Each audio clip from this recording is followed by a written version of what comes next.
globales en la restitución internacional de niñas, niños y adolescentes. Esta mesa de trabajo será moderada por nuestra visitadora en materia familiar del Poder Judicial del Estado de México, la maestra Ivette Anguiano Aguilar, a quien dejamos en uso de la palabra. Un aplauso, por favor.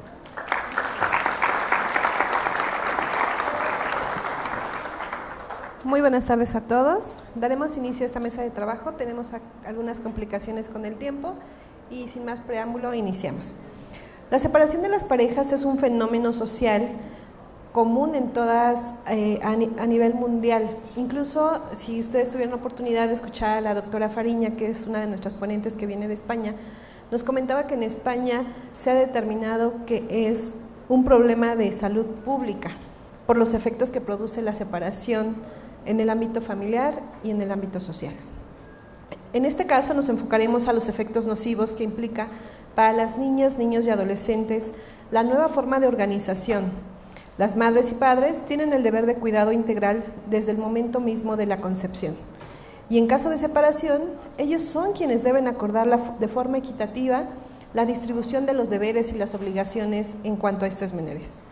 Sobre este tópico, la problemática se agudiza cuando, además de no existir un acuerdo sobre la corresponsabilidad parental, alguno de los progenitores traslada o retiene ilegalmente a un hijo o hija, niña, niño o adolescente, en un país que no es su residencia habitual, circunstancia en la cual se hace necesario se inicie un procedimiento de restitución internacional de niñas, niños o adolescentes, como lo denomina nuestra codificación procesal y que guarda concordancia tanto con la Convención Interamericana sobre la Restitución Internacional de Menores, así como la Convención sobre Aspectos Civiles de la Sustracción de los Menores, Convenio de la Haya.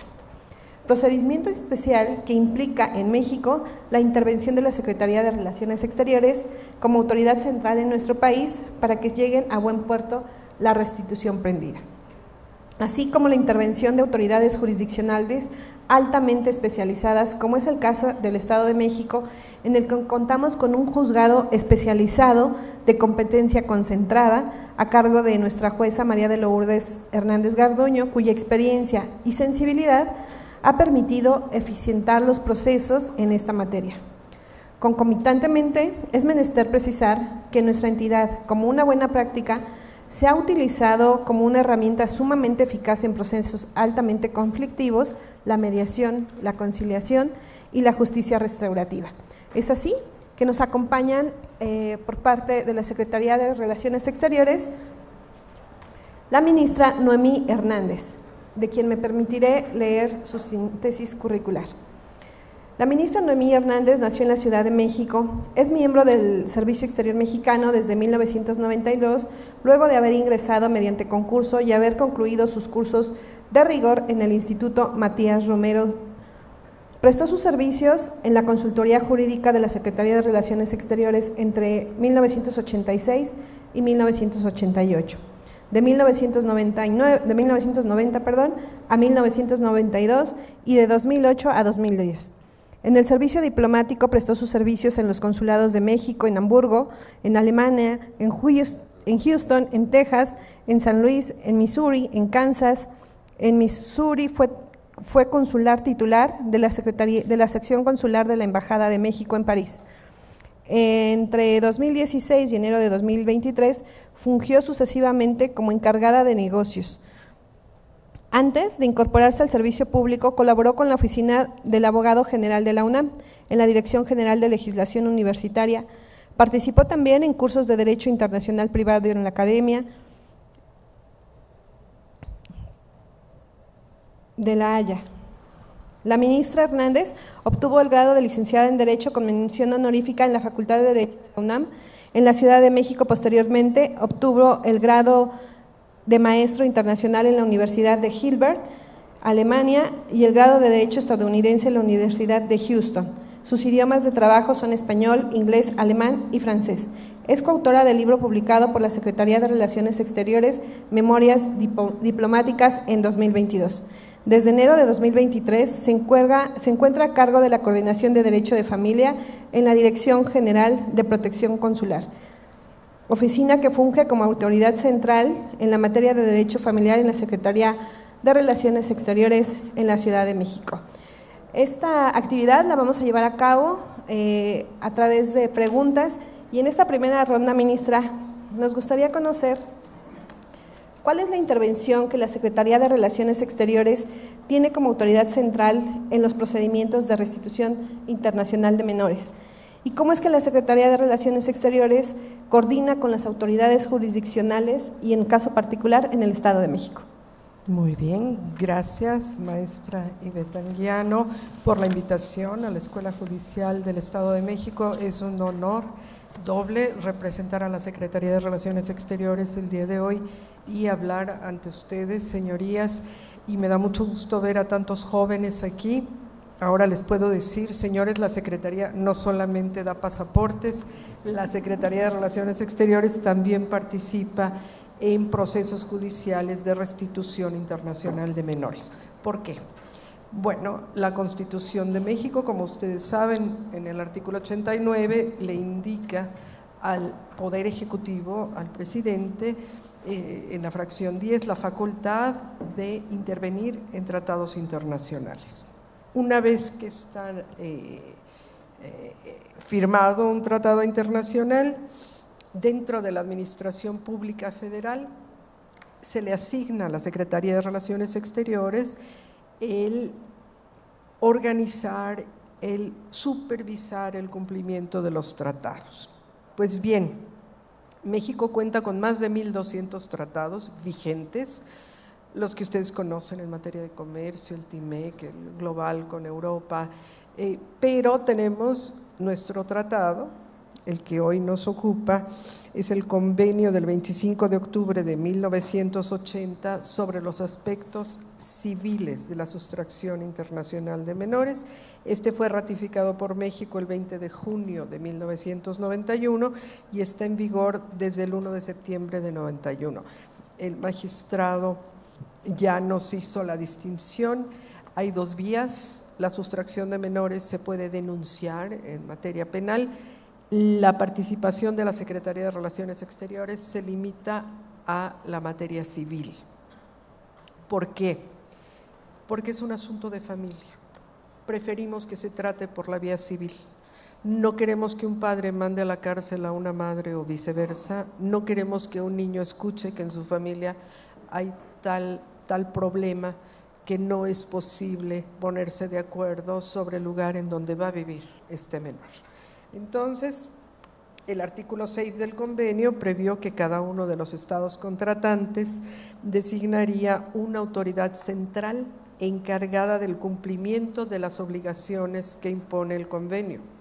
Asimismo, regula que los estados federales tendrán libertad para designar más de una autoridad central y para especificar la extensión territorial de los poderes de cada una de estas autoridades. Conforme al artículo 27 del Reglamento Interno de la Secretaría de Relaciones Exteriores, le corresponde a la Dirección General de Protección Consular desempeñar esta tarea. Por su parte, el DIF nacional también es una autoridad central en la materia. Y el DIF ejerce esta facultad a través de la Dirección de Asistencia Jurídica del Sistema Nacional para el DIF y en la esfera estatal, tanto los DIF estatales como las Procuradurías de la Defensa del Menor y la Familia en los 32 estados de la República, incluida la Dirección General del DIF en el Estado de México, que está aquí en Paseo Colón y Paseo Toyocan, y la Procuraduría de la Defensa del Menor y la Familia, también parte del DIF del Estado de México. Son también autoridades centrales en materia de este convenio internacional.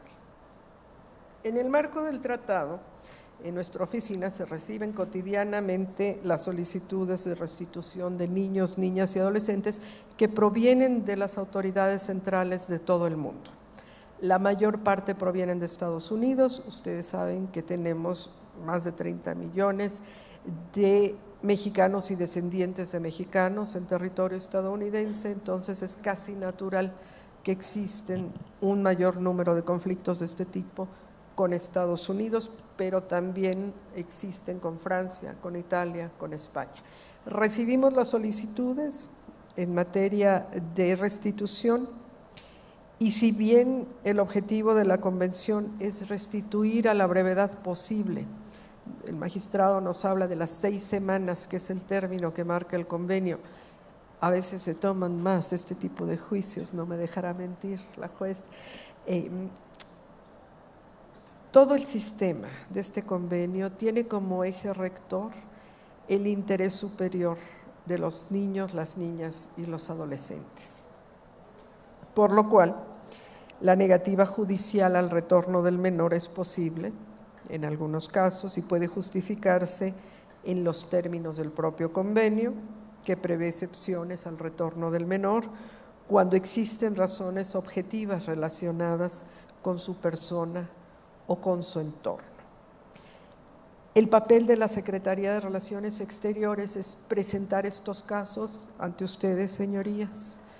A ustedes les corresponde la difícil tarea de decidir si el menor permanece en México o si debe ser restituido a la brevedad posible. Y en la pregunta, ¿cómo es este proceso? ¿Cómo podría mejorarse? Pienso que en México una de las mejores cosas que se hace ya, una buena práctica, es el entrenamiento de todos los actores involucrados en los procesos. Este ejercicio es un ejemplo magnífico. Apreciamos y valoramos que se difunda el contenido del convenio y sus alcances en materia de sustracción internacional. También apreciamos que se multipliquen las opciones en materia de mediación, porque el conflicto que tienen el padre y la madre del niño es el que debe de solucionarse y de preferencia entre ellos mismos. No hay código, no hay convención, no hay juzgado que pueda solucionar un conflicto entre una pareja. No hay nadie más interesado en el bienestar de sus propios hijos que los padres, entonces la mediación cumple con un papel esencial que puede ahorrarle al chico tiempo de incertidumbre sobre dónde va a vivir, que puede ahorrarle a todo el sistema judicial medios y tiempo y desgaste innecesario. Así que la mediación, antes de iniciar batallas judiciales que pueden llegar hasta el extremo de series de amparos, cuyo desgaste y duración difícilmente sirven al interés superior de los niños.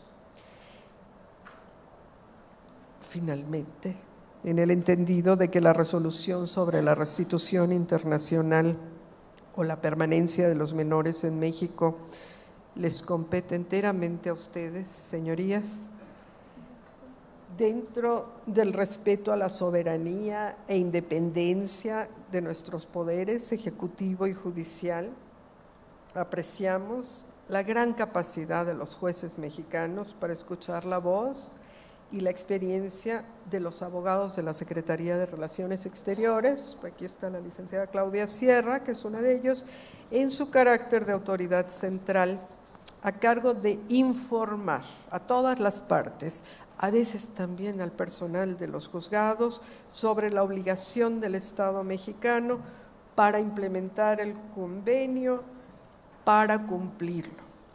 Mucho les agradecemos. Durante las audiencias, durante el proceso, el trato que nos han dado como colaboradores de la justicia, como amicus curiae, amigos de la Corte, y les suplicamos que no nos den tratamiento como si fuéramos parte en los litigios. La Secretaría de Relaciones Exteriores, en tanto que autoridad central, no está de parte de la mamá, no está de parte del papá, estamos de parte del interés superior del menor y de parte del cumplimiento del convenio, que ya es una obligación del Estado mexicano. Entonces, no somos litigantes, sí damos información, sí les contamos la circunstancia de cómo fue la sustracción, de qué piensa el sustractor, de qué planes tienen para la restitución del menor, pero agradecemos que no nos impongan términos fatales de 3 días para presentar. Lo recibimos frecuentemente a la autoridad central y también de cuando en cuando han fijado multas a nuestra directora general en caso de no presentar X, Y, Z. Señores jueces, cumpliremos, les daremos la información solicitada, estamos a sus órdenes y espero que sigamos colaborando como hasta ahora. Muchas gracias, ministra. Sin lugar a dudas, esta parte colaborativa entre instituciones fortalece las actividades y en el Poder Judicial del Estado de México pues tenemos este juzgado especializado que tiene una competencia concentrada y para nosotros es bien importante que siga siendo así. También agradecemos los cursos a los que nos invitan para los señores jueces porque es bien importante que todos caminemos en el mismo rumbo. Gracias, ministra. Gracias a usted. Enseguida me permitiré leer la síntesis curricular de nuestra maestra María de Lourdes Hernández Garduño, quien es jueza especializada en procedimiento de adopción, restitución internacional de menores y demás especiales y no contenciosos relacionados con menores de edad y sumario de conclusión de patria potestad del Estado de México. Su formación académica: ella es licenciada en Derecho por la Universidad Autónoma del Estado de México, maestra en Derecho Procesal Civil por el Centro de Estudios Superiores en Ciencias Jurídicas y Criminológicas, especialidad en Derecho Procesal Civil por la Universidad Autónoma del Estado de México, especializada en Amparo por la Universidad Autónoma del Estado de México y especializada en Derecho Judicial por la Escuela Judicial del Poder Judicial del Estado de México. Como trayectoria profesional se ha desempeñado en el Tribunal Superior de Justicia del Estado de México por más de 30 años. Entre los puestos que ha ocupado se encuentra técnico judicial, notificador judicial, secretario de acuerdos, proyectista, juez de cuantía menor y actualmente se desempeña como nuestra jueza del juzgado que les acabo de mencionar, a quien damos la más cordial bienvenida.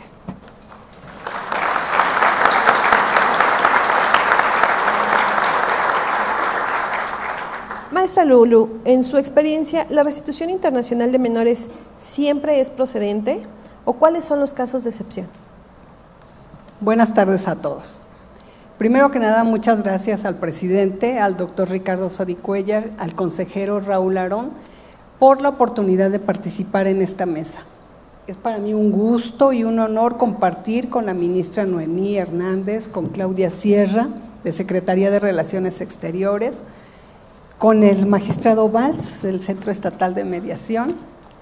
Y pues antes de dar respuesta a esta pregunta, quisiera comentarles que, como ya lo mencionó la maestra Ivette, actualmente me encuentro adscrita a este juzgado especializado y de jurisdicción concentrada. No digo el nombre porque ya lo dijo la maestra Ivette y es bastante largo. Pero a partir de su creación el 16 de agosto del 2018, pues tiene el conocimiento exclusivo de estos procedimientos de restitución internacional de menores. Y como es de jurisdicción concentrada, pues de todo el Estado de México. Es así que he tenido la oportunidad de acercarme a este tema y bueno, tener este contacto con la Secretaría de Relaciones Exteriores, con la red, con el magistrado y con mediación, porque ya después el magistrado también nos va a comentar qué papel tan importante juega este centro en este procedimiento. Con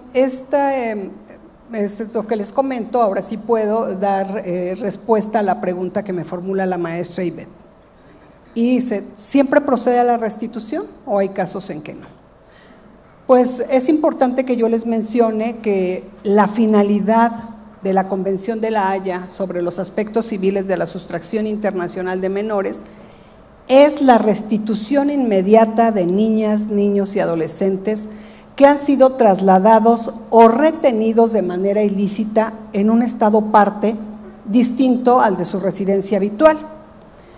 Así lo dice el artículo 1 de este convenio. Y si nosotros lo analizamos, pues decimos es correcto, estamos velando por el interés superior del niño y si se le violentó un derecho al trasladarlo o retenerlo de manera ilícita en un lugar distinto, pues la finalidad de la convención se encuentra justificada. Hay que retornarlo a su domicilio habitual. Pero la propia convención, en su artículo 13, establece que se pueden oponer excepciones por la persona, la institución u organismo que tenga a la niña, niño, adolescente. Y en ese sentido, pues me voy a permitir leer los dos incisos que contiene este artículo, y nos dice en el inciso A: la persona, institución u organismo que se hubiera hecho cargo de la persona del menor no ejercía de modo efectivo el derecho de custodia en el momento en que fue trasladado o retenido, o había consentido o posteriormente aceptado el traslado o retención. Es la primera excepción. La segunda, en el inciso B: existe un grave riesgo de que la restitución del menor lo exponga a un peligro físico o psíquico, o que de cualquier otra manera lo ponga en una situación intolerable. Bien, estos dos incisos son las dos excepciones que la persona que se opone a la restitución puede argumentar. El primero nos está hablando de una situación que acontecía antes del traslado o retención. No se ejercía de manera efectiva ese derecho de custodia sobre la niña, niño, adolescente. O bien, ya trasladado o retenido de manera ilícita, la persona consintió o aceptó esa nueva situación de la niña, niño, adolescente. El segundo inciso nos dice que cuando se ponga en riesgo la integridad física o psicológica de la niña, niño, adolescente.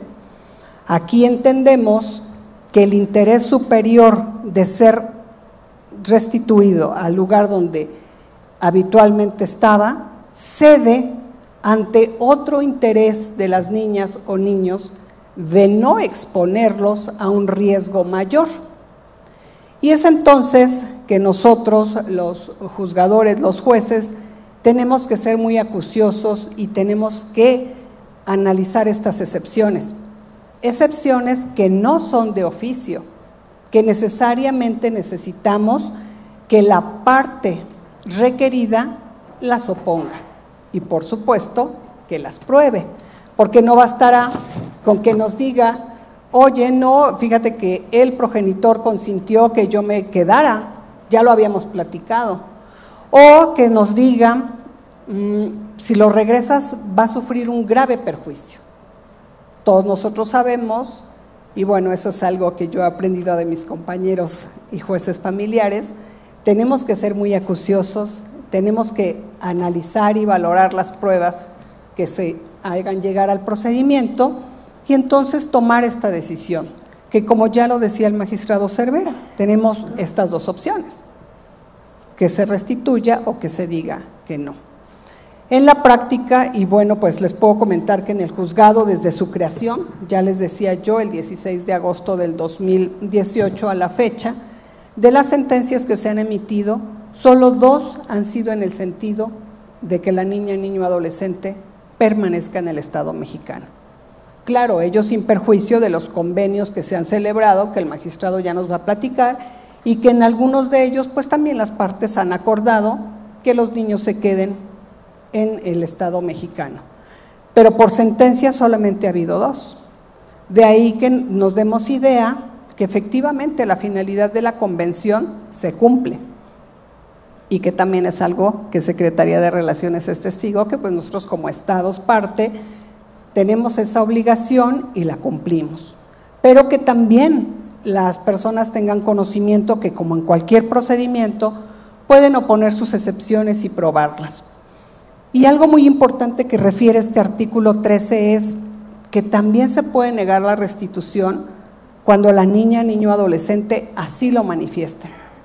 Y aquí pues todavía mayor responsabilidad tenemos los jueces, porque a la hora que llevamos a cabo esa escucha con la niña, niño, adolescente, debemos de hacerlo de tal forma que nosotros podamos saber si de verdad esa niña, ese niño o ese adolescente quieren quedarse en el Estado mexicano o quieren regresar. Porque imagínense hacer un interrogatorio directo donde le preguntemos a una niña o a un niño: ¿te quieres quedar o te quieres ir? Pues definitivamente lo vamos a poner en una situación muy vulnerable. él se va a sentir culpable. Lo estamos haciendo elegir entre dos progenitores y no nos lo va a contestar. Por un lado va a tener la presión de quien lo tiene y por el otro de a quien quiere ver. Tendremos que tener mucho cuidado en nuestra escucha, estar asistidos de un psicólogo que pueda estar apoyando a esta niña, niño, adolescente, y también no perder de vista lo que ya se comentó en la conferencia anterior y que pues se ha seguido comentando. El ámbito de competencia de esta convención lo es hasta que el adolescente cumple 16 años. Entonces, nosotros tendremos que tomar en cuenta la edad y el grado de madurez de estos niños, niñas que están involucrados en este proceso tan delicado, y concientizarnos, sensibilizarnos, y a la hora de escucharlos y de querer saber su opinión, estar conscientes que les estamos dando el derecho de defender su propio interés. Tú dime qué quieres, pero nos tenemos que adecuar a la edad, a la madurez de ellos, y entonces a la hora de platicar ir descubriendo qué es lo que verdaderamente quieren. La mayoría quisiera no verse involucrado en un proceso de esta naturaleza, y la mayoría quisiera no ver pelear a los progenitores, que son normalmente los que están involucrados en la restitución internacional, que también puede ser una institución, un organismo, que también ya lo hemos tenido en el juzgado, y bueno, pues ahí es un tinte diferente, pero normalmente son los progenitores. Y entonces, para saber la opinión de ellos y que es otra forma de poder denegar esta restitución, hay que tener mucho cuidado, hay que ser muy acuciosos y hay que de verdad descubrir qué es lo que quiere, que no esté influenciado por un progenitor o por otro. Y con todo este preámbulo, pues entonces ya sí puedo contestar la pregunta que la maestra Ivette me hace y decir que no todas las restituciones para cumplir con la convención son procedentes, y que si bien la finalidad de esta convención es la restitución inmediata después de un traslado o una retención ilícita, pues no, hay sus excepciones, y estas son cuando la parte que tiene a un pequeño, a una niña, un niño, decide oponer estas excepciones y las acredita. Y esa sería mi respuesta. Muchas gracias.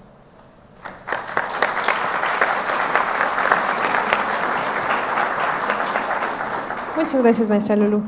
Enseguida, bueno, me pide el magistrado Sergio Arturo que seamos muy breves en su presentación. Solamente mencionaremos su trayectoria profesional. En el año 2010 tomó protesta como magistrado del Tribunal Superior de Justicia y actualmente es director general del Centro Estatal de Mediación, Conciliación y Justicia Restaurativa del Poder Judicial del Estado de México, a quien damos la más cordial bienvenida. Muchas gracias. Gracias, qué amables, gracias Ivette. Es un honor compartir este panel con expertas de esta naturaleza. Cuando me pusieron en el medio, yo no sabía si venía una mediación.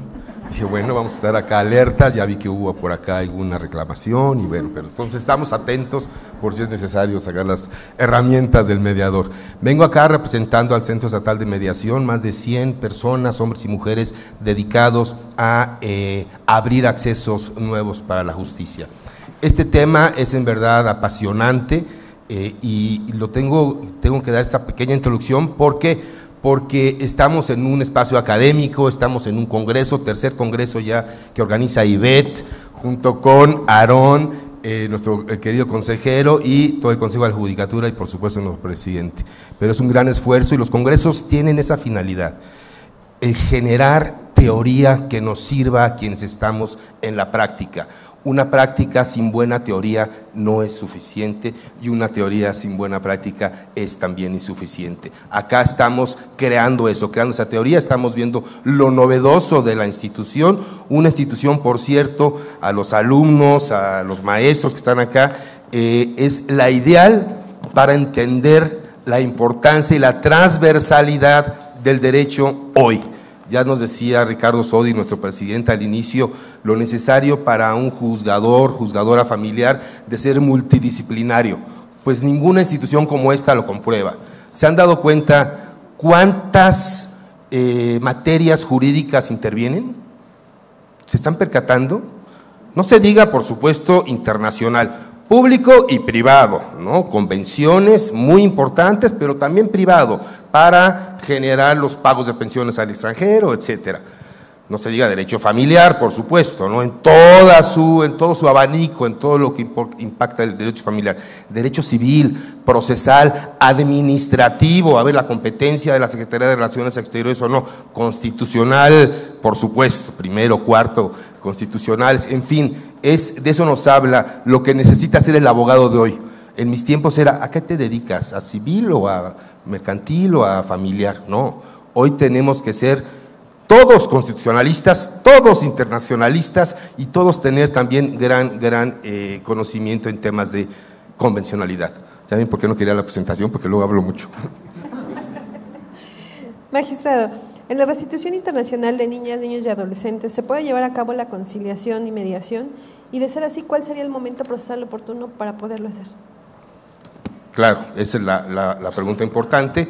Y sí, ya nos sabría muy bien este panel, el magistrado Cervera, haciéndonos toda esta enramado y entramado de la legislación que cubre nuestra, en este caso nuestra institución. Ya les he platicado también todos los esquemas jurídicos que intervienen, pero también, y acá la parte importante, Ivette, la parte humana, ¿no? ¿En dónde está cuando dejamos el caso jurídico y nos concentramos en el conflicto entre personas? Porque cuando el conflicto entre personas se convierte en caso jurídico es porque ya lo tradujimos al idioma técnico jurídico de nosotros y parece que el conflicto desaparece y ahora es un caso jurídico y hay que ver que los elementos estén dados y hay que ver que está debidamente acreditado cada una de estos elementos, etcétera. Pero ¿dónde está el conflicto? Y acá es la parte también apasionante, ¿no? En donde vemos en este tipo de asuntos toda una novela con todas sus intervenciones. Fíjense ustedes, empieza con amor, hay procreación de menores, de niñas, niños, pero después viene y se pone muy intenso, porque hay ruptura, porque hay escape, hay fuga, hay otros que intervienen, que te esconden, que te ayudan a salir, hay búsqueda, hay localización, hay encuentro, hay enojo, hay riña, hay terror, muchas veces. Todo eso está pasando. En el caso jurídico, no, en el conflicto, en lo humano, que es la naturaleza de lo que hacemos en mediación. Retomamos la parte humana del conflicto, le quitamos toda esta cobertura técnica jurídica y regresamos al conflicto. ¿En qué momento? Es acá la importancia que nos ha dado la juzgadora, en este caso, Lourdes. Porque si no nos las da ella, no la tuviéramos. Eso es lo relevante del papel del juzgador, que si el juzgador no considera que la mediación, que la gestión emocional de los conflictos es importante, no figuramos. No obstante, las convenciones hablan de las amigables composiciones que deben de estar insertas. Pues sí, pero eso es algo muy interpretativo o algo que ponderará el juzgador. En este caso ha decidido la juzgadora darle una intervención en todos los casos al centro de mediación. Es para mí muy satisfactorio también decir que el 40% de los casos que se han tramitado en el juzgado se han resuelto a través de un acuerdo de mediación. Hemos intervenido en todos. Y yo creo que de alguna forma, Lourdes, ya nos dirás, hemos ayudado en todos, porque por lo menos en el tema de contención emocional estamos ahí. Por lo menos ya se desahogaron, por lo menos ya tuvieron una ventana para mentarle la madre al otro. Porque cuando nos da la intervención la jueza, ella se sale. Y entonces se queda la mediadora, que es la que debería estar acá hablando y no yo, una de nuestras mediadoras. Yo he estado también presente en justamente, por cierto, una mediación con una persona de España, ahorita me acuerdo porque acá está Francisca Fariña, maestra de todos nosotros en muchos temas, de España, y muy interesante ese asunto. En fin, Ivette, podemos intervenir prácticamente en cualquier parte, pero la intervención que nos da la jueza es al inicio de la audiencia. Ella se sale, nos deja en la audiencia, y empezamos a hablar. y se hace algo de contención, se permite también y se les da los elementos para, a ver, es que con nosotros en mediación no solamente se va a determinar el tema de la restitución, vamos a abarcar todo lo que es importante, no sé si para ella o para él, pero sí para la niña y para el niño. Estamos hablando de las convivencias, estamos hablando del monto de la pensión, estamos hablando de las vacaciones, estamos hablando de la Navidad. Eso es lo importante, porque el tema es que detrás de todo este drama, que le platicaba, esa novela que se puede poner interesantísima y sería buena para hacer una serie en Netflix, pero no, acá el tema es que atrás de eso que estamos viendo entre conflicto, caso jurídico, lo que está es la vida de una niña, de un niño, de adolescente, que si no se atiende, que si no se gestiona oportunamente, perdón por la palabra, se jode esa vida, si no se hace una gestión oportuna. Y acá de lo que se trata es de buscar los caminos para que esa vida no sufra de esa forma. Y es así como nos da la intervención en ese momento, Ivette, al momento de iniciar la audiencia, es cuando intervenimos. Otra más para estudiantes, para profesores. Gracias a esta institución también encontramos lo relevante que se ha vuelto el uso de las tecnologías dentro de los procesos jurisdiccionales. La enorme mayoría, si no es que todas las audiencias en las que hemos participado, son en vía remota. Ya me dijeron, no se dice virtual, se dice remota, porque virtual es como generar un universo paralelo, ¿no? Que en donde no está, no, vía remota. Y es así, cuando conozcan el juzgado de Lourdes, hagan de cuenta que entran ustedes a la casa de los artistas, porque hay cámaras y hay pantallas y hay cosas ahí que realmente es donde uno se da cuenta ese silencioso pero constante avance del Poder Judicial del Estado de México en tecnificarse, en modernizarse, en ir a la vanguardia en cada uno de los temas en los que tenemos responsabilidades. Muchas gracias.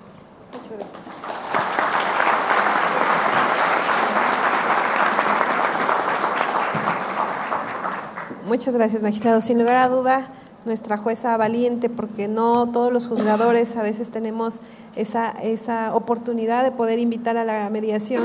A veces consideramos que es mucho mayor o de mayor relevancia poder dar cumplimiento que llegar a estas alternativas. Entonces, los felicito. Muchas gracias. Enseguida vamos a dar lectura a la síntesis curricular de la licenciada Claudia Sierra Martínez. Ella es subdirectora de Restitución y Custodia Internacional de Niñas, Niños y Adolescentes.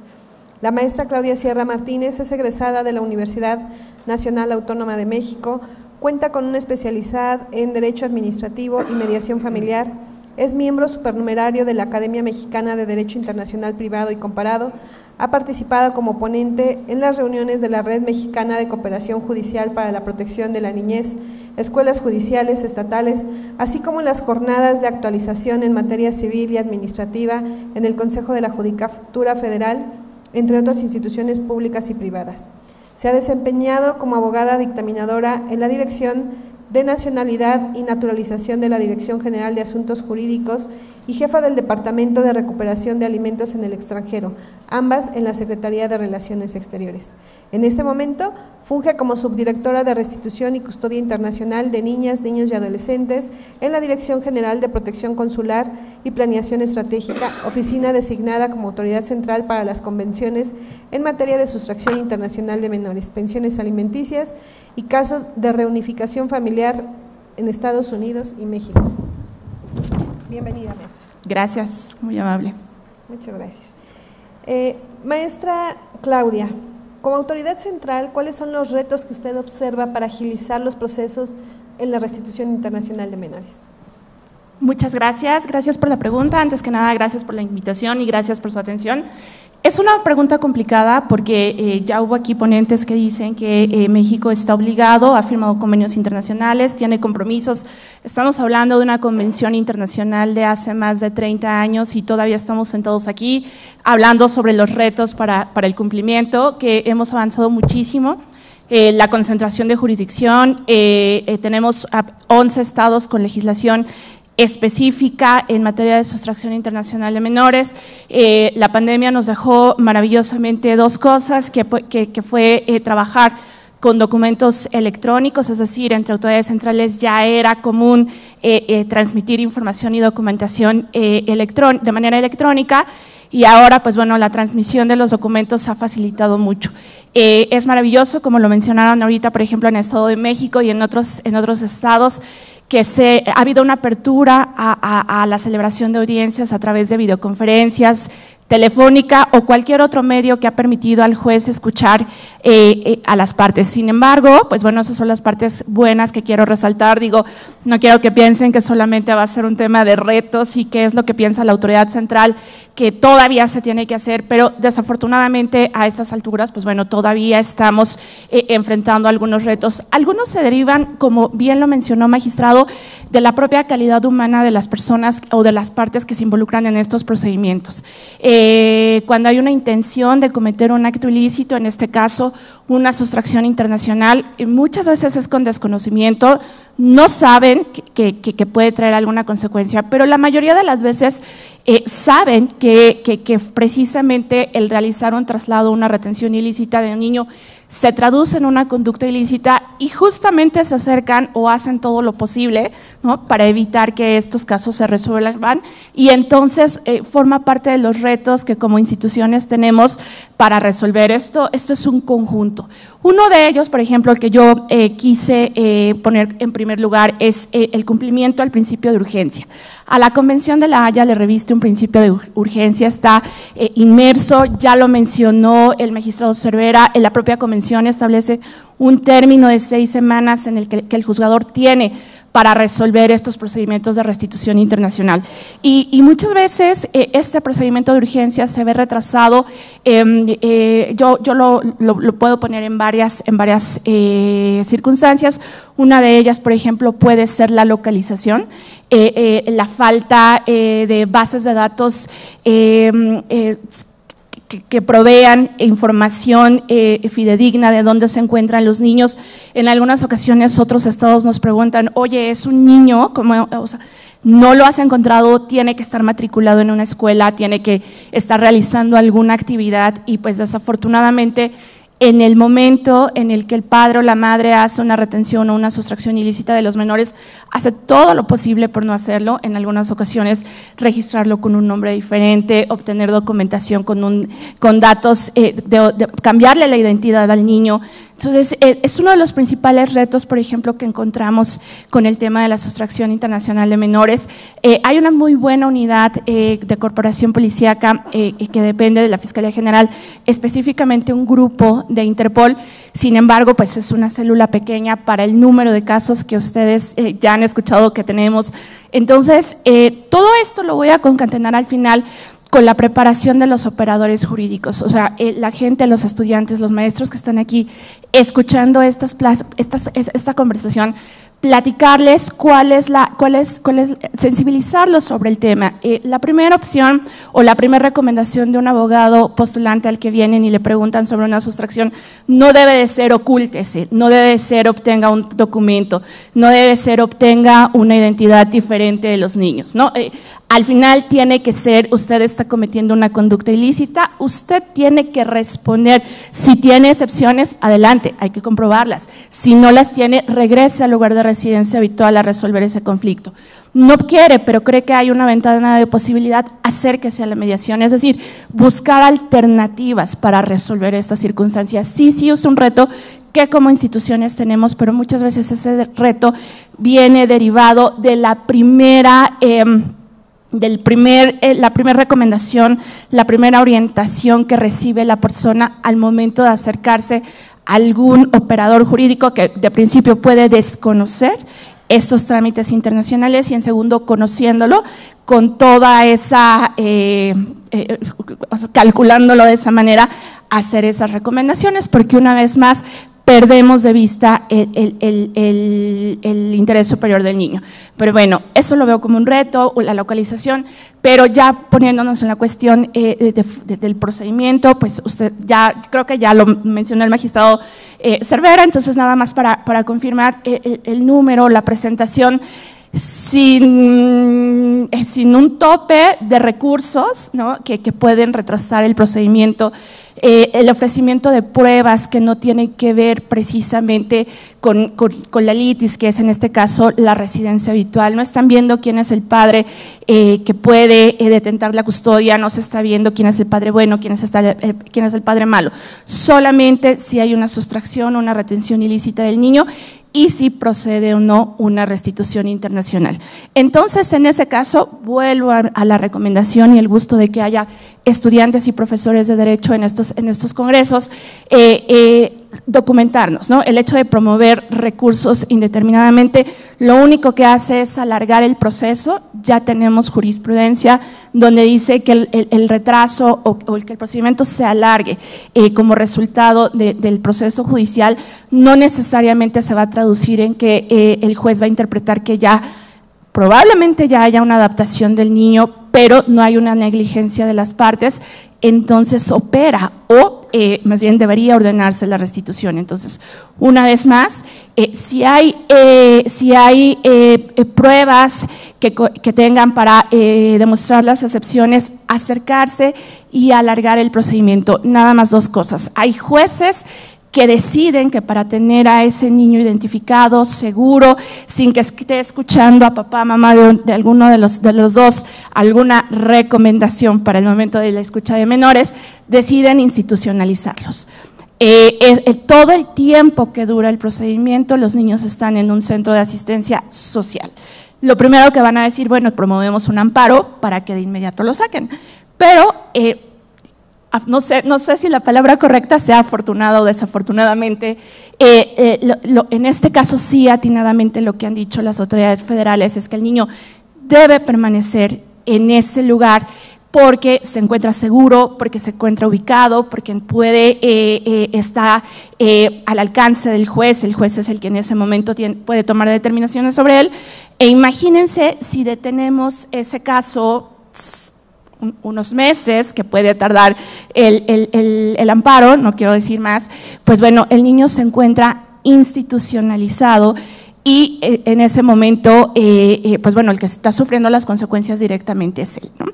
Creo que ya lo mencionaron, ya no quiero ser reiterativa, pero el hecho de esperar que se emita la sentencia y que no se ejecute de inmediato, una vez más apostarle. Claro, nos vamos a la apelación, después al amparo directo y después, si entre eso podemos alargarlo un poco más, esperando que al final alguien diga, el niño ya está habituado, pues bueno, solo quiero pedirles, nosotros vemos de manera directa los casos desde la oficina central, en la Autoridad Central Mexicana, y alargar un proceso donde el niño pudo haber regresado a los 2 meses a su lugar de residencia habitual.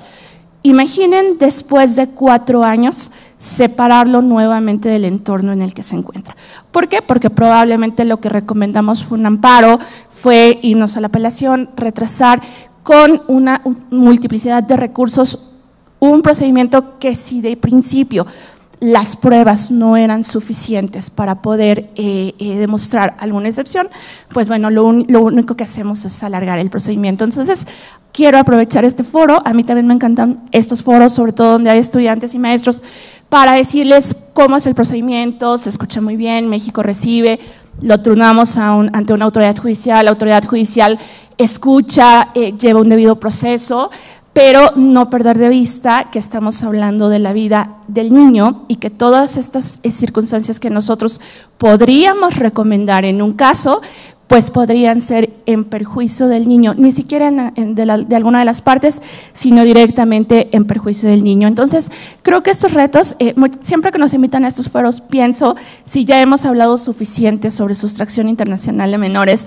pero con nuevas generaciones, ¿no? Seguramente más de uno aquí está pensando en hacer una especialidad en España, en Reino Unido, en Estados Unidos, y eso significa que puede formar una familia en esas circunstancias, siempre estar bien documentado y saber que todas personas, o sea, estos casos no son ajenos a una posición económica, a un perfil académico, las relaciones familiares cambian en todo momento y más ahora con tanta movilidad, entonces no es ajeno a que todos estemos expuestos a este tipo de casos y qué bien que estar documentados y saber qué es lo que puede pasar en caso de que esto de que un caso de estos se presente.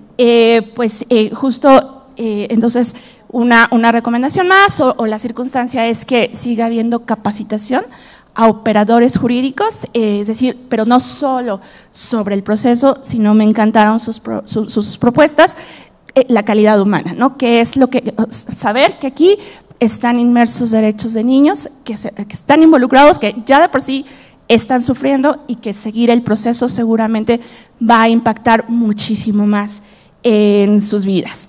Creo que si alguien ha llevado en estos momentos algún caso, una de las principales quejas siempre es la falta de legislación o de uniformidad en los criterios. Afortunadamente, cuando tenemos jurisdicción concentrada, puede haber uniformidad de criterios, como por ejemplo en Ciudad de México, en el Estado de México, que funciona muy bien, Puebla y Nuevo León.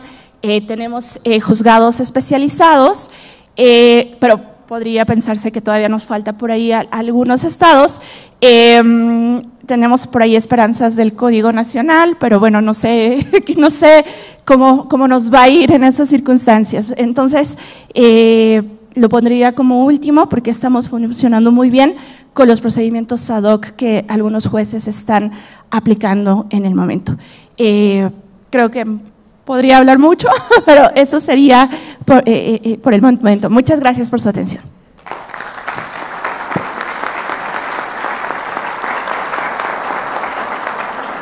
Muchas gracias, maestra Claudia. Sin lugar a duda, debemos empezar a deconstruir esa parte en donde creemos que el abogado es el mejor abogado, el que ingresa los amparos, el que ingresa los recursos, el que impide que las autoridades jurisdiccionales cumplan con su función. Debemos empezar a deconstruir y creo que estos foros son importantes para poderlo lograr. Vámonos rápido a la segunda ronda de preguntas, solamente una más para nuestra jueza y para el señor director. En este sentido, maestra Lulú, en las restituciones internacionales de niñas, niños y adolescentes, ¿qué tipo de medidas de protección ha tenido que dictar para garantizar los derechos humanos de los infantes e incluso el retorno, como nos comentaba la maestra Claudia? Bien, pues les comento que el Convenio de la Haya sobre los aspectos civiles de la sustracción internacional de menores no nos marca qué medidas tenemos que tomar. Tampoco lo hace el apartado del Código Procesal Civil, que en el Estado de México tenemos regulada la restitución internacional. Pero al estar conscientes de la importancia de este procedimiento por el interés superior del niño, al admitir esta restitución tenemos que tomar ciertas medidas. Una de ellas, bueno, pues hacerle del conocimiento a la persona sustractora que no puede hacer nuevamente una sustracción. Para ello, pues tendríamos que decretar un arraigo haciéndole del conocimiento que no puede cambiar su domicilio. También nos auxiliamos de cuerpos policíacos, sobre todo municipales, para pedir que vigilen este domicilio todo el tiempo. A las instituciones escolares donde sabemos que están inscritos estos pequeños, les pedimos que nos informen diario y, como dijo el magistrado, ahora teniendo nuestra firma electrónica, esta forma fácil de comunicarnos con otras autoridades, que a nuestro correo institucional, que nos hagan del conocimiento, pues que los niños están asistiendo con regularidad a la escuela. Por supuesto, le damos la intervención a la gente del Ministerio Público, adscrito al juzgado, a la Procuraduría de Protección de Niñas, Niños y Adolescentes, para que nos ayuden también a estar al pendiente de esta situación de los pequeños. Y claro, como ya se dijo, muchas veces en casos extremos también podemos tomar la medida de institucionalizar a estos pequeños. Creo que eso ya es el extremo y procuramos no hacerlo, pero pues muchas veces es necesario. En el juzgado solamente una vez ha acontecido y sí es algo muy fuerte, muy complejo, pero son medidas necesarias para velar por los derechos que la maestra Ivette menciona respecto a estos pequeñitos. Y de ahí que nuevamente toma gran relevancia la mediación, porque también en este auto les hacemos saber que va a haber esta forma alterna de solucionarlo y desde entonces le pedimos al director del centro nos asigne un mediador para que lleve a cabo estas sesiones. Y con todas estas medidas que se toman, pues se procura que no vuelva a haber una sustracción, que como ya lo ha comentado la ministra Noemí y la licenciada Claudia Sierra, es muy complejo y de verdad en la práctica y en la vida diaria, pues lo que vivimos sí es algo sumamente complejo. Ya lo decía la licenciada Claudia, le sacan otros documentos, le cambian la personalidad y eso nos dificulta todo. Por eso sí, desde mi muy punto particular de vista, el centro de mediación, la mediación es un gran apoyo, porque también, como lo dijo el magistrado Valls, no todos los asuntos se resuelven con un convenio, pero créanme que en el juzgado hemos visto que después de ir a estas sesiones de mediación, cuando regresan al proceso ya no regresan iguales, ya vienen diferentes. Personas que muchas veces no podían ni hablarse ni estar en el mismo lugar, ya vienen con otra visión. Y si bien no lograron el convenio en mediación, ya vienen con otra óptica y eso nos ayuda muchísimo. Y bueno, pues en resumen, esas serían las medidas que toma el juzgado para cuando admite una restitución internacional. Gracias. Muchísimas gracias, maestra Lulu.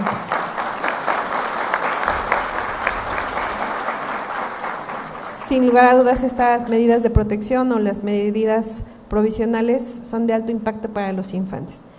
Magistrado, en 2 minutitos, ¿alguna experiencia que usted nos pudiera compartir de éxito en estos casos? Gracias, Ivette. Sí, gracias, Ivette. Más que una experiencia en concreto, me gustaría hablar un poco en término general. ¿Cuándo es cuando mejor salen las cosas? ¿Cuándo se logran los éxitos que todos estamos buscando? Primero, y creo que no lo hice al principio, quiero saludar a la consejera Fabiola Aparicio, que está con nosotros desde el principio, ahora también la consejera Cristel Rosas, muchas gracias, y a juezas, jueces, magistrados que están con nosotros, no los saludé al principio, es un placer estar con todos ustedes y por supuesto mis mediadores, mediadoras que están también acá conmigo. Y bueno, es que el Congreso creo que a todos nos transforma un poco, nos va a transformar, nos va a hacer reflexionar, pero si alguien ha transformado este Consejo es alguien que yo conozco, que inició el Consejo siendo procuradora y lo va a acabar siendo consejera, ¿no? Para que vean la capacidad de transformación que tienen estos congresos. ¿Cuándo salen bien? ¿Cuándo salen bien estas intervenciones que hacemos nosotros? Cuando logramos tocar las partes sensibles, ya nos decía el magistrado Cervera, ¿cuál es su sugerencia? Decía, diálogo. Esa palabra tan fácil, pero tan compleja de lograr. Es como la mediación que todos decimos, oye, nunca tantos hemos estado tan de acuerdo en algo que camine tan lento, ¿no? Es algo que tenemos que decir, ¿por qué? Y acá creo que tiene mucho que ver con la voluntad de los juzgadores. Antes que nada, si no hay esa voluntad, si no hay ese compromiso, si no hay esa verdadera conciencia de los beneficios de la mediación, no camina. Debe de tener primero esa voluntad del juzgador para que entonces deje entrar y lograr tener esa comunicación entre las partes primero, ¿no? Lograr tocarle esos lugares sensibles y sobre todo, y algo que yo aprendí hace muy poco, debo de confesarlo, es a partir de una certificación que estamos haciendo de 220 mediadores, 250, ya me corrigió la ex procuradora, 250 mediadores con perspectiva de infancia. Única en el país, va a haber mediador certificado por el Poder Judicial con perspectiva de infancia, está dirigido a los procuradores del DIF municipales y esto es algo fascinante porque la parte, lo hicimos en colaboración Procuraduría de la Defensa de Niñas, Niños y Adolescentes y Poder Judicial a través del Centro de Mediación, esta certificación, nos pusimos todas las partes de mediación, herramientas técnicas, habilidades, destrezas, legislación, y la parte de infancia la puso la Procuraduría, pero es fascinante. A ver, es que está fácil, pongamos en el centro a quien debe estar en el centro, a la niña y al niño, ¿para qué nos complicamos tanto? Y nos demos cuenta que la ruptura de la pareja, como nos dice Francisca Fariña en sus obras, no tiene que ver con la ruptura de los lazos familiares, no tiene que ver, son cosas distintas, estos persisten los lazos familiares. Entonces pongamos en el centro a la niña, al niño, al adolescente y veamos qué es lo conveniente, y no lo que yo suponga, escúchalo, a través, sí, del psicólogo, de la herramienta que sea necesario según las condiciones de la niña, edad, etcétera, madurez, ya todo lo que nos han enseñado. Pero de eso se trataba y nosotros seguimos complejizando demasiado los temas. ¿no? Y es que yo sé que debe de tener esta educación este niño. Espérate, ¿por qué? ¿Por qué? ¿Por qué volcamos nuestras frustraciones siempre en nuestros hijos? No tiene que ser así, y es algo que hay que hacerlo ver. Entonces, ¿qué es lo que tenemos que hacer desde la intervención mediadora? La capacidad de que las partes reconozcan aquello que hicieron bien, que hicieron mal. Si logramos ese reconocimiento, entonces viene la responsabilidad, porque asumen su responsabilidad por aquello que hicieron o dejaron de hacer, y luego entonces es cuando se logra el acuerdo a través de la restauración de esas relaciones y poder ver hacia adelante. No se trata de que salga un arcoíris y todos felices cantando, no, de ver la vida, poder continuar caminando, transitando, habitando, sin herir, sin herirnos y sin perjudicar a quienes menos lo merecen. Ahí está, me considero, Ivette, la parte en donde son los casos de éxito, cuando se logra esa intervención eficiente a través de jueces comprometidos, mediadores capacitados, porque ojo, la mediación no es algo que pueda hacer cualquiera, que es algo que tenemos que entender. Es una técnica profesional, una disciplina muy estricta, hecha por profesionales, y es algo que debemos de valorar todos para tomar el lugar que nos corresponde. Muchas gracias. Muchas gracias, magistrada.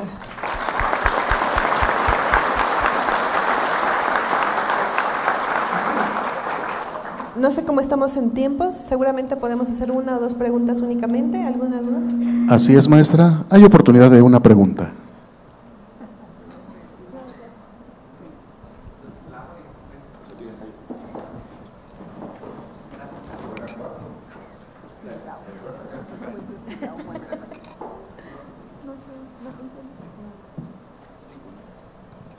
Sí, gracias.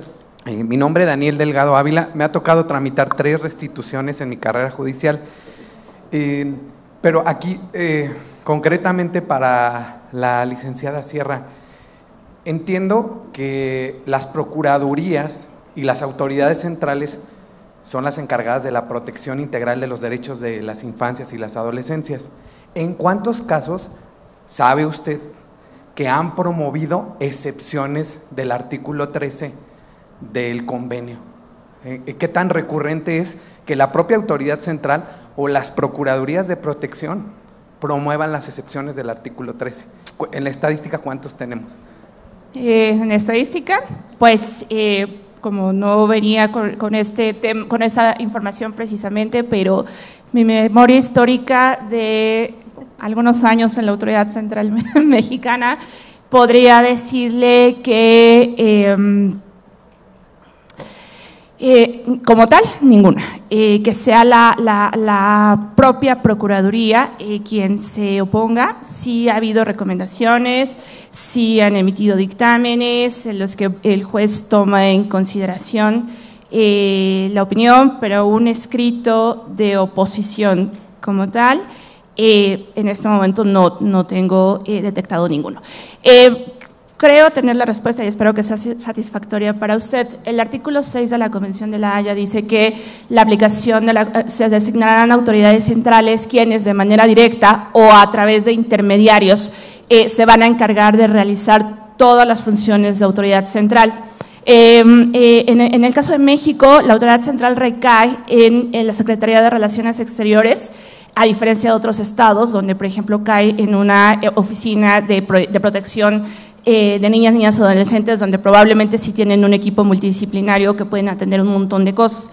En el caso de la Secretaría de Relaciones Exteriores, que está muy limitada a las funciones y que la propia convención lo permite, el caso es presentado ante una autoridad judicial, se solicita, ya sea porque la convención lo permite que no sea de manera directa, se designe un representante, de ser necesario para el padre, para la madre, inclusive ha habido jueces que han designado para los niños y creo que ellos son los que han aportado las circunstancias. Es muy difícil para nosotros, con la versión de uno de los padres solamente, oponernos a la restitución. Además, como ya lo dijo apropiadamente la ministra, no representamos a la parte solicitante, no representamos a la parte sustractora, hay tesis, entonces con la información que tenemos a nuestro alcance, que muchas veces solamente es una de las versiones, sería sumamente complicado que la propia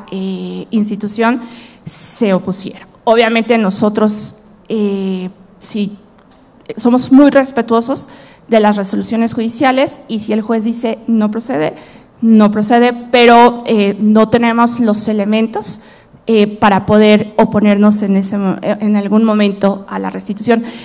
Recae un poco en el tema de que si somos parte, si no somos parte, ¿no? Nosotros defendemos los intereses de la convención. Si vemos por ahí que se está alejando un poco del procedimiento, tratamos de encauzarlo, compartiendo nuestra experiencia, pero siempre respetuosos de las decisiones judiciales.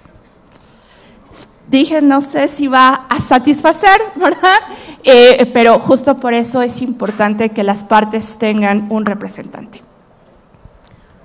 Muchas gracias. Muchas gracias y un fuerte aplauso para cada uno de quienes se están integrando en esta tarde, este panel, la mesa de trabajo.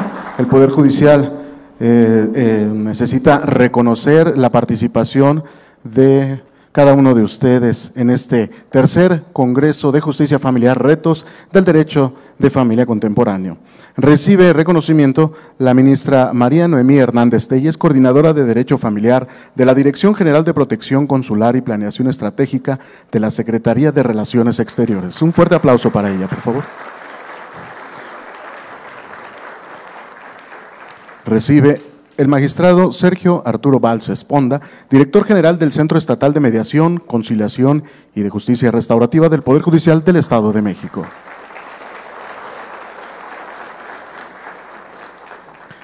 Recibe la jueza María de Lourdes Hernández Garduño, del Juzgado Especializado en Procedimientos de Adopción, Restitución Internacional de Menores y temas especializados con menores de edad y sumario de conclusión de patria de potestad en el Estado de México. Y recibe por su participación en esta mesa de trabajo la licenciada Claudia Sierra Martínez, subdirectora de Restitución y Custodia Internacional de Menores. Un aplauso nuevamente para cada uno de ellos, el agradecimiento y una felicitación como siempre. Invitamos en este momento al juez quinto civil de Chalco con residencia en Amecameca, maestro Amadeo Felipe Lara Terrón, se sirva a hacer entrega del reconocimiento por su participación como presentadora y moderadora de esta mesa de trabajo a la visitadora en materia familiar del Poder Judicial del Estado de México, la maestra Ivette Anguiano Aguilar.